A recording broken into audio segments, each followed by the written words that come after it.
पानी, जो कि जीवन की एक मूलभूत जरूरत है और पृथ्वी का लगभग 75% भाग पानी से ढका हुआ है और मनुष्य के शरीर में 65% से ज्यादा पानी होता है। उस पानी की भी अपनी एक याददाश्त होती है।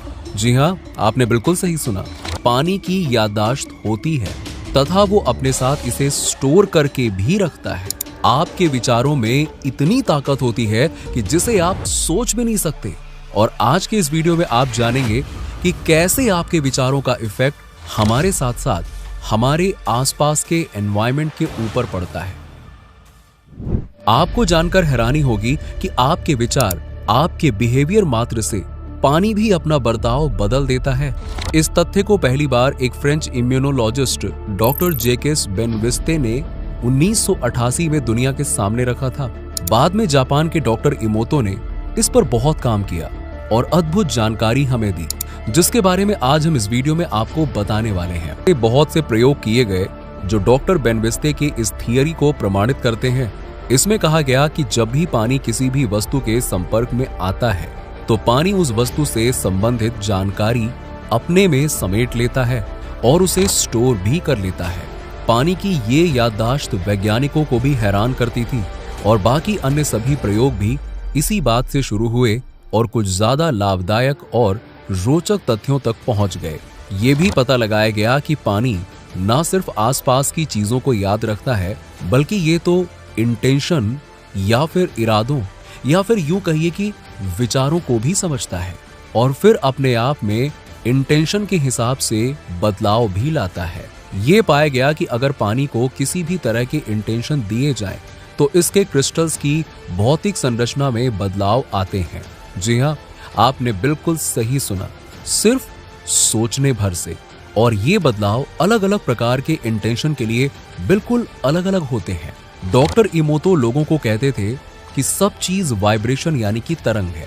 केवल म्यूजिक और हमारे शब्द ही वाइब्रेशन नहीं है, बल्कि ये ब्रह्मांड भी वाइब्रेशन से बना है और स्ट्रिंग थ्योरी इसका जीता जागता उदाहरण है। उन्होंने एक प्रयोग किया और इस प्रयोग के आधार पर उन्होंने 50 नदियों का जल इकट्ठा किया और उस जल से अलग अलग सैंपल बना लिए। हर सैंपल को अलग अलग तरह के संदेश दिए। कुछ को शुद्ध भावनाएं दी, कुछ को प्रार्थनाएं सुनाई, तो कुछ सैंपल को म्यूजिक सुनाए गए।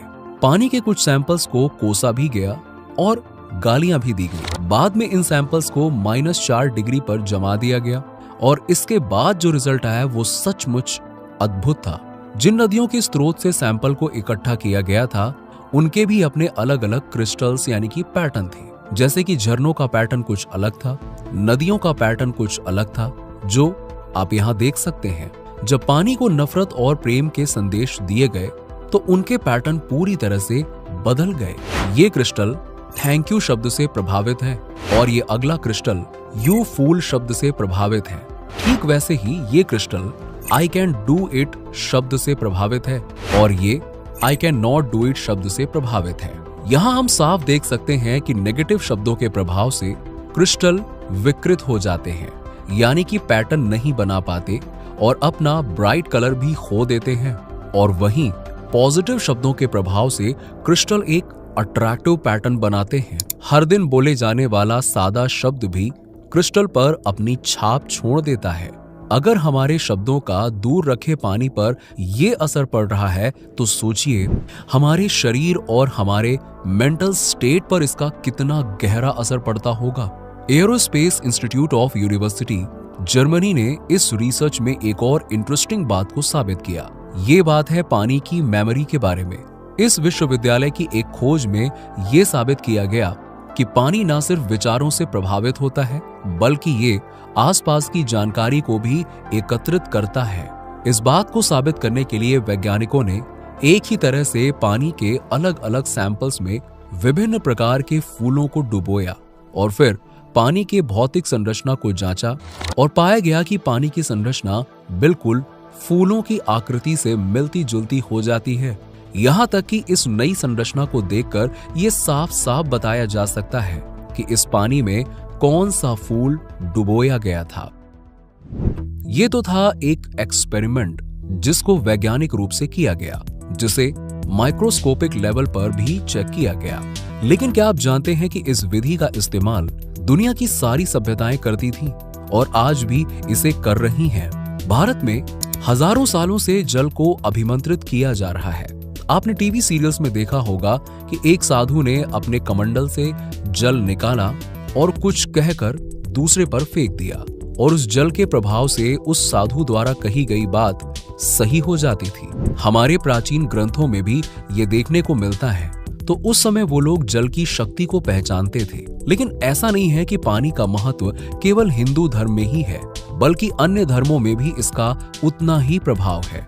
जैसे मक्का के पानी को आबे जमजम कहा जाता है, सिख लोगों का अमृत जल और ईसाइयों के हॉली वाटर को भी ऐसा ही महत्व दिया जाता है। पानी नैनो टेक्नोलॉजी की तरह काम करता है। पानी में बहुत छोटे छोटे कण जो परमाणु के बराबर होते हैं, उनमें भी अपनी एक याददाश्त होती है जो हर बात को रिकॉर्ड करते हैं। शब्दों के साथ छोड़ी गई भावनाएं वो समझते हैं। इसीलिए आप किसी भी भाषा में पानी से अपनी बात कहें, वो सुनता है और आपकी बात समझकर उसके अनुरूप काम करता है। इन सभी एक्सपेरिमेंट से एक बात तो साफ है कि पानी की बूंदें हमारे इंटेंशंस या विचारों के हिसाब से अपने में परिवर्तन लाती हैं। इससे यह भी साबित हो जाता है कि पानी चेतना को समझता है और उसके प्रति संवेदनशील भी है। अगर ये बात सही है तो फिर इस धरती का क्या, जो कि ज्यादातर पानी से घिरी है, और तो और आपके उस शरीर का क्या जो 65% पानी से बना है। तो इससे तो ये जाहिर है कि आपके मन में पैदा होने वाले विचार आपके अंदर उस हिस्से पर असर डालता है जहां पानी मौजूद है। साफ है कि आपके विचार आपके जीवन का निर्माण करते हैं। इसका मतलब ये हुआ कि आपका जीवन आपके हाथ में ही है और इस जीवन में आप अपनी इच्छा अनुसार बदलाव ला सकते हैं। आपको ये जानकर हैरानी होगी कि ये बात कुछ लोगों के लिए नई हो सकती है, मगर पब्लिक डोमेन इस तरह की जानकारी से भरा पड़ा है। लोग अपने आप ही इस तरह के विचारों की ताकत को वेरीफाई करने वाले एक्सपेरिमेंट्स कर रहे हैं। लोग जान रहे हैं कि कोई तो ऐसी विशेष बात है हमारे विचारों में, क्योंकि इस यूनिवर्स की ऐसी कोई चीज नहीं है जो हमारे विचारों से प्रभावित ना हो। हमारे विचार समय और दूरी के बंधन से भी परे हैं और क्वांटम साइंस ने पहले ही इस ओर इशारा कर दिया है, बल्कि दुनिया में मौजूद हर ग्रंथ ने भी इसे पहले ही वैलिडेट कर दिया है। विचार ही एकमात्र ऐसा बिंदु नजर आता है जहां विज्ञान और धर्म एक दूसरे से पूरी तरह सहमत नजर आते हैं। जब हम दुनिया के महानतम लोगों के जीवन में देखें तो हमें लगता है कि वो पहले ही इस रहस्य को जानते थे और वो इसे अपने जीवन में अपनाते थे, और इसी की बदौलत वो इस दुनिया का दिल जीत पाए और सफल भी हुए। मेरा मानना है कि इस धरती की उत्पत्ति से लेकर अभी तक के सफर में ये सबसे स्वर्णिम समय है। आज की एडवांस टेक्नोलॉजी की बदौलत पूरा विश्व अपने आप में एक सिंगल कम्युनिटी बन गया है। इंफॉर्मेशन पलक झपकते ही आपके पास पहुंच जाती है। एक ही विचारधारा वाले लोग एक दूसरे से मिले बिना ही एक दूसरे से इंफॉर्मेशन शेयर कर सकते हैं। लेकिन इस स्वर्णिम समय में जरूरत है तो बस एक ताकतवर इरादे और अच्छे विचार की। उस विचार को रियलिटी में बदलने के लिए सारे संसाधन इस दुनिया में पहले से ही मौजूद है। उम्मीद है कि ऐसा कोई ना कोई विचार आपके पास जरूर होगा।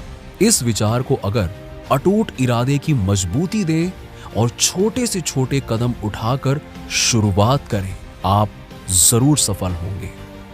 अगर वीडियो अच्छा लगा हो तो इसे लाइक और शेयर कर दें और ऐसे ही इंटरेस्टिंग वीडियो देखने के लिए हमारे चैनल को सब्सक्राइब जरूर कर दें। मिलते हैं आपसे अगले वीडियो में, तब तक के लिए जय हिंद।